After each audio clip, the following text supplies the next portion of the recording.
Time to make that withdrawal, or in this case, time to cash in. WWE Money in the Bank. I want to cover some of my favorite play sets as well as figures that Mattel has put out. There's also some recent ones that are going to be coming here within the next month or so. So I'm going to get right into it and let you know which one stood out the most. Right here, this was made early back in the days. This is before actually the Mattel days. I got to throw this one in here. This one is worth the mention. This Money in the Bank play set, this one is almost in scale with the actual Hell in a Cell. I mean, it's 22 inches tall. That's like 2 feet. If you look at the figures right there in the ring, you can see how it scales out. Now, the way that they designed it, they had envisioned to think outside the box. They said, well, if people are going to play with this, we want to make sure we do some scaffolding up top. We want to make sure that we have a nice layout of it all. I mean, check this out. Like, this is kind of what I mean. Like, if you look up top, right there, how you have Undertaker, and I believe that, who is that? I think that's John Morrison.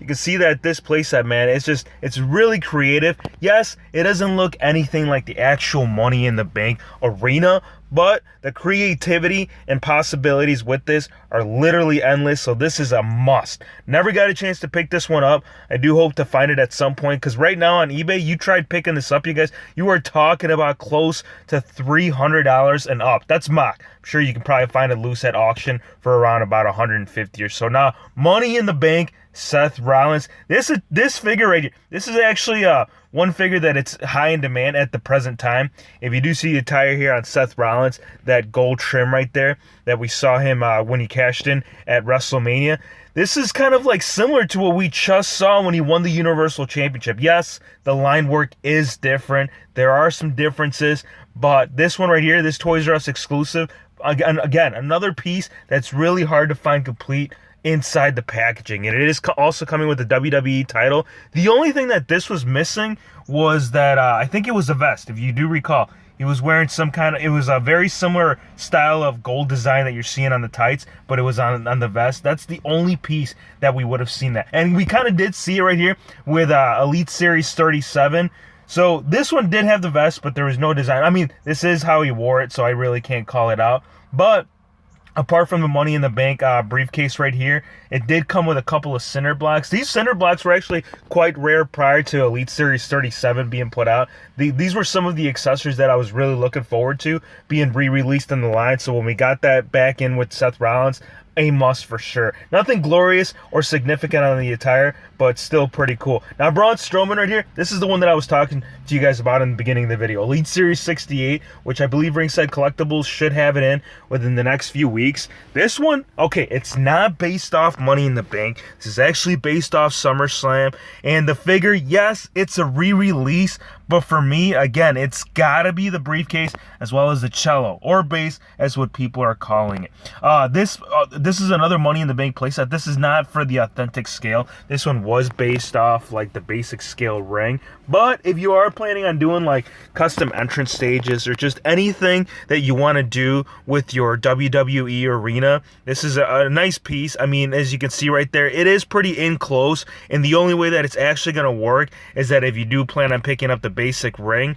But if you want to use it for other things, that's the thing. When it comes to these playsets right here, really the only thing that you're going to get significant to where it's going to like truly reflect as to what WWE is, it's going to be something that's going to be elevated up in the air, and it's going to be dangling from the ring, not what you're seeing right here. This is surrounding the ring, but still, again, a nice piece. And I believe that Dolph Ziggler figure was released in, I think, a battle pack. Yeah, it was a battle pack with him and what was it, Eddie Guerrero's wife, I can't think of, Vicky was also in that. Dean Ambrose, this was a Toys R Us exclusive WWE Network spotlight right there, coming with the WWE title and Money in the Bank. The reason why I like this Dean Ambrose right here, you guys recall the Dean Ambrose figures that we had gotten prior to this, they were usually being released with the white tank top. So keep in mind, when this time that he was wearing this look right here, the black tank top, that was what he was mainly wearing. I mean, the white tank top was only more towards the beginning, and I know it's just a color difference, but it's a big thing when you see your favorite superstar wearing it on a regular nightly basis. Plus, again,